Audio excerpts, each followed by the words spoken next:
Gwen MacDonald, in the relaxed atmosphere of Peter Ramster's rooms in Sydney, gives no outward impression of wild imaginings. She's a very down-to-earth woman, untravelled, and with little knowledge of life in England, even modern life there. To her, the notion of any past life came only under hypnosis. And then, in trance, came the change. From now to then. From today, in Australia, to a life 2 centuries ago in the pastoral setting of England's West Country.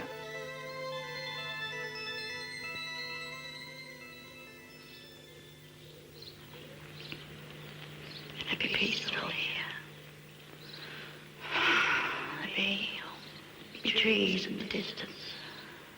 And there'd be a spire-like church over top of trees. And a big hill. And there'd be wood on the other side. And there'd be stream and little houses.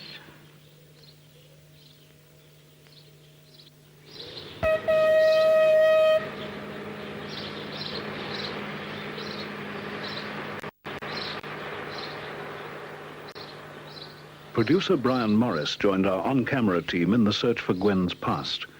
Guided by the recordings of her memories under hypnosis, we tried first to locate the general area she'd talked about. Have you heard of Glastonbury? The Glaston. What about Taunton? The market's Taunton. What are the other villages around your area so we can find your village? Oh, there'd be, Alford. There'd be Blawton. There'd be Stone Chapel. Interesting names, but not there, not on the most modern and large-scale maps. So to old ones, and older, and back to the 18th century ones. And suddenly the names began to leap out at us. Alford was there. Stone became Stone Chapel. And there was Hornblawton, very close to the way she'd pronounced it. Now it was a matter of getting closer. Gwen's taped voice guiding our search was different somehow. Not the way she usually spoke. It was slower, accented. And there was an odd word she used. Tell me about where you live. In cottage. Could you describe it for me? Small. Not big. It'd be thatch roof. It'd be room down. And tallet. A tallet? What was a tallet? No one in Australia seemed to know, and we couldn't find a reference book or a major dictionary with the answer. It went on puzzling us. And drying room. And a back. Actually, that wasn't on there. In England, we looked at cottages and houses all across and about the part of Somerset so clear in Gwen's mind, and none of them fitted her description. But she was remembering across a 2-century gap, and things had changed. She was deep in some other life. What was your name? Mary Duncan, but they call me Rose. English Rose, they said. Tell me about your mother. What's your mother's name? Elizabeth. She died when I was born. What was your mother's maiden name? What family did she come from? Lethbridge, Bessie said. Have the temper of a Lethbridge. The temper of my grandfather. The search was twofold. Where had she lived? And was there fact in what she said under hypnosis? Did she make up, unconsciously, the names of her mother's family, the Lethbridges? And of the local gentry? Was there in that small pocket of Somerset a James Mackenzie whose name she recalled? A squire called Hugh Somerville? Consistently, the old books and registers showed she was right.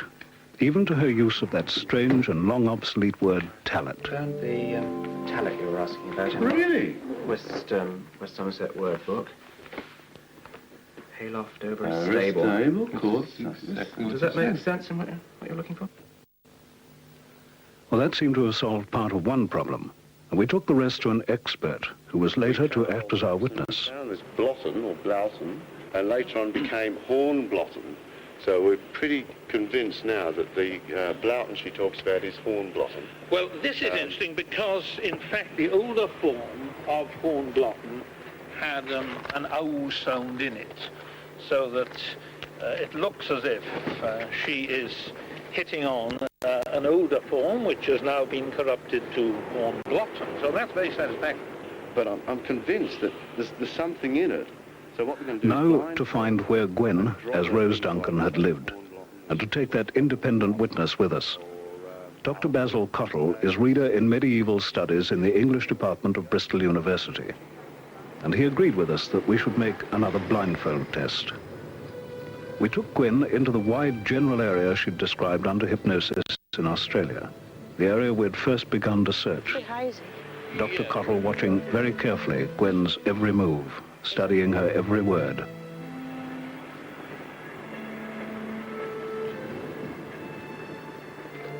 That doesn't feel right that way. It's this way.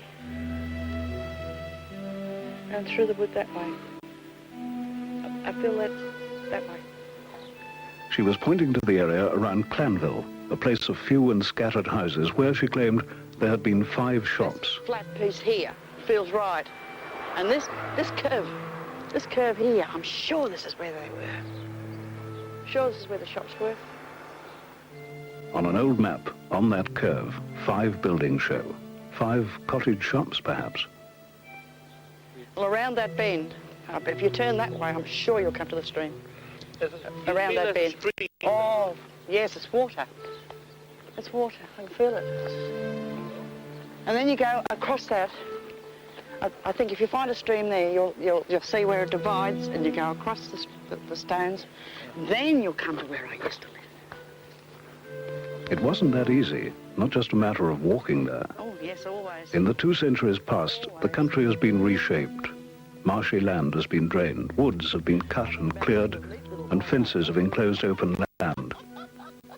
But some things remain constant, like a watercourse, a river which, Gwen had told us, divided in a fork. And that's where she took us, to that river. Yes, I see. Oh, yes. Oh, yes. Well, I reckon down there. If you follow this down to the bottom, I think you'll come across the stepping stone. Dr. Cottle, demanding but fair, summed up that far. I think that we have given Gwen very few direct clues to what was being done. But I would emphasize that the test has been a wholly fair one, and I must say that I feel a little more persuaded than I did at the beginning of the proceedings. But my mind is still open. The next morning, we renewed the search. Gwen had taken us to the watercourse, but we weren't yet close to where she'd lived. She was having some trouble finding her way without landmarks in a countryside so much altered. What's that over there? Well, that's where it was. I lived, if that's the wood, I lived here. Oh, and the wood was there. And it looks like a wood, Peter. Oh, it looks like... Is there a landmark or something else one would be able to recognise the spot from? Not far. About 20 minutes to walk from edge of wood. Be this side of stream, you would. Be not far. In the 18th century, the straight path from Clanville, which Rose Duncan used to follow, led her to the fork in the water and so to her cottage. Dr. Cottle, determined to put her to the test, said that if she knew where the river divided, she should take us along the line of the water. And Gwen, out of time as well as out of place, led us on a 7-mile walk. But then suddenly the scent grew strong, and she took us again to the sound of water buried in the greenery. Listen to the stream, listen. Oh, look! Look! This is the fall.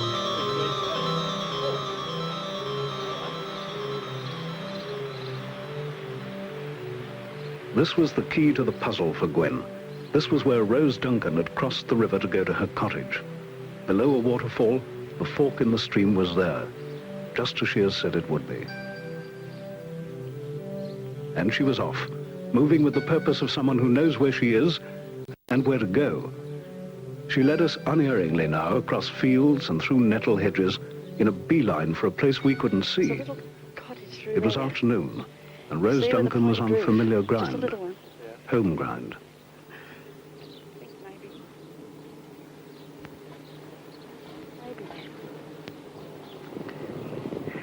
Maybe that could be it. Her mood changed in a sharp moment, almost to a little fear, as though the past was overwhelming her. And of all the houses we'd looked at and crossed off, she led us across country to the very first we had checked. It still seemed not to fit her description in any way at all, except perhaps for a loft. Was this her talent? It looked as though what she called her cottage was a barn alongside a newer house, but she insisted, and Dr. Cottle asked, and there was a door here, and a window here, right? to draw it as she remembered it. And there was a door here, and a window here, right? This and the roof. Now that's the front, and looking from the back, on this side there was a piece that came down, like that, added on, and this in here was back to back with the fire that was inside and was used as a drying room. And you came through here into there. In here was our, what you call everything room. And here would be like the bedroom. Go through there, there was a little room there that I had, and out a back door. Then she led us around to what is now the back of the cottage.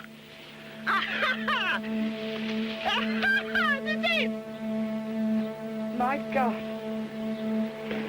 Oh my God.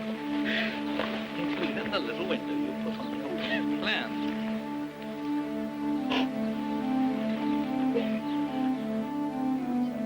And once again, we saw the now familiar reaction of tears as the shock hit home. The doctor may have been moved, but that didn't sway his assessment of what we had found here in an old cottage in Somerset. It should be a door, but I don't think it is. I think it's a window, and the door was closer. Well, the slightly unsatisfactory thing is that there is supposed to be a door just to the right of this lean-to and a window towards the pine end. A window, in fact, which at one time lit the room in which Gwen slept. The door is now only a window, but admittedly it's got a great beam across that at one time might have accommodated the door. If Gwen was right, we should be able to see her bedroom window, but there was no sign of it from outside. Can't see that. Well, could we go inside possibly and see that? Now that she was at the cottage, Gwen knew where to go and what to expect inside. We went through what she said had been her father's bedroom. What do you think, Doctor? Yes, I think it has been a bit renewed, but... Was there an upstairs? Yeah, tell us. That's So, where the colour. You could see... Yeah, fundamentally it's the old shape. Was that the wall there, Gwen? No, one big room. And see, there's... Now, this question of the window, can we... That was the... that indeed was more or less the position of the window as you chose it, I think. Yeah. Look, you And indeed it was. The tendrils of the ivy covering the outside view couldn't hide the unmistakable shape or the massive rock and smaller stones used to block the light of that window for the past long years. Was this the right floor, Gwen? It was a stone floor, but it wasn't uneven like this. I suppose it's sunk a bit over the years and that, but Yeah. it wasn't uneven, it was even. Is that the same sort of floor that's in Mr. Brown's cottage? Oh, no, it's they're more or less, well, similar, but more pockmarked, more marked, More up. Oh, yeah. rubbed. The Mr. Brown's cottage mentioned was yet another part of our search. Mr. Brown and Rose Duncan had met near one of England's oldest and most famous landmarks, a place Gwen had spoken of under hypnosis in Sydney. You'll be able to see out. I want you to tell me, where are you? The Abbey. What's the name of the Abbey? St. Michael's Abbey. They'll be taking stones out of St. Michael's Abbey to put on floor. They shouldn't do that. 5 miles away lies not St. Michael's, but Glastonbury Abbey, an ancient and plundered ruin even in the time of Rose Duncan. But the Abbey does lie in the shadow of St. Michael's Mount, crowned by the chapel of St. Michael.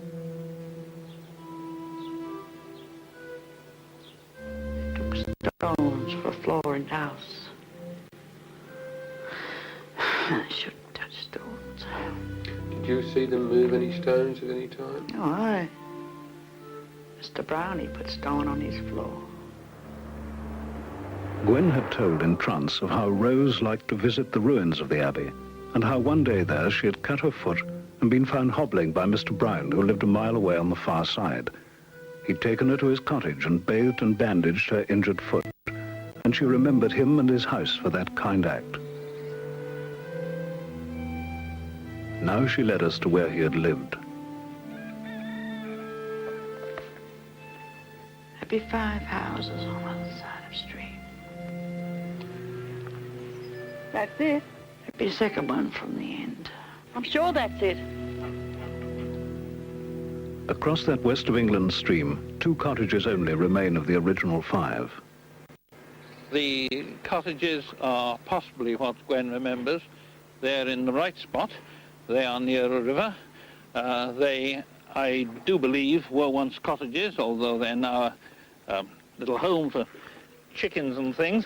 But they are cottages, and we hear that they once had a fireplace. Rose Cottage itself, if I can call it that, now called Easton. Well, when we arrived there, Gwen showed signs of distinct emotion, which might be convincing but need not be. What convinces me much more is that she did give beforehand a quite reasonable plan, as it were, of what it was going to look like. She showed us a pent roof and windows in approximately the right places, and the place, as a place 200 years old, is fairly convincing. One of the things that convinced me most was her pronunciation of Hornblotton as Blorton, but I happen to know that that is the form of pronunciation, and I happen to believe that Gwen probably didn't have access to the fact that it was the form of pronunciation. I don't think either she or any informants in Australia could have told her that. But there's one word that she has used which could be a crucial proof that she is really repeating something heard in a previous existence, and that is the obsolete West Country word tallet for a loft. So I think what remains now is for us to clean up the floor of this chicken house, which belongs to Jason's father here, and then we shall see if the markings tally with the markings which Gwen remembered on stones brought into here by her friend Mr. Brown. Be a thick stone, square, and spiral, circle-like, and... It had a spiral circle on the stone. Aye, in corner on right side, and funny writing, like cut in rock, cut in stone. To open your eyes and to stay, to remain in trance. I want you just to open your eyes, take the pen off me, and draw.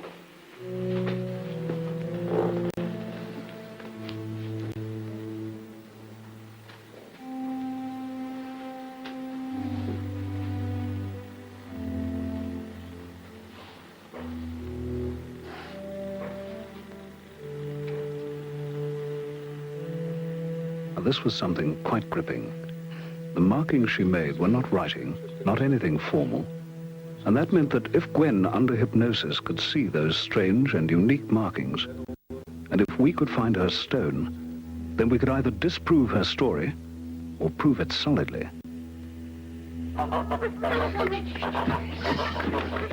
This was where we would find out, one way or the other.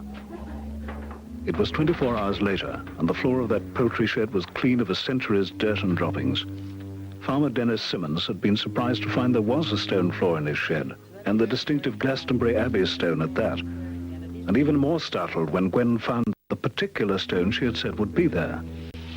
I think there was two. What are the odds against an Australian housewife in the late 20th century drawing under hypnosis the markings on a stone buried in England these hundreds of years and getting them anything like right? 1,000,000 to 1? The farmer's family watched unbelievingly, and their look said at least a... The farmer's family watched unbelievingly, and their look said at least 1,000,000 to 1. There didn't at first seem to be any sign of Gwen's markings on the wet stone. We dried it and brushed it with talcum powder. Seems like the top of Scotland coming out. Yes, it is too. See? Yes. Yes, it's coming out well, actually. Yeah, yeah, see all these little curves and ridges. Do you recognise anything else there? A spiral, looks like a spiral. The original that was drawn in Sydney. Right, it is close. Huh. You've got your thing, your arch there, you've got a little squiggle there, you've got a little squiggle there, you've got that curving around there, you have that curving around there. That's quite right, you do. It comes up and down, round, it comes up, it comes down, around and up, and it comes down and around again. And you've got that again, you've got that quite clearly, that round ring there, and you've got a little squiggle like the start of a 2 there, so that's very, very close to what you draw. This is the way the stone looked to us and our camera.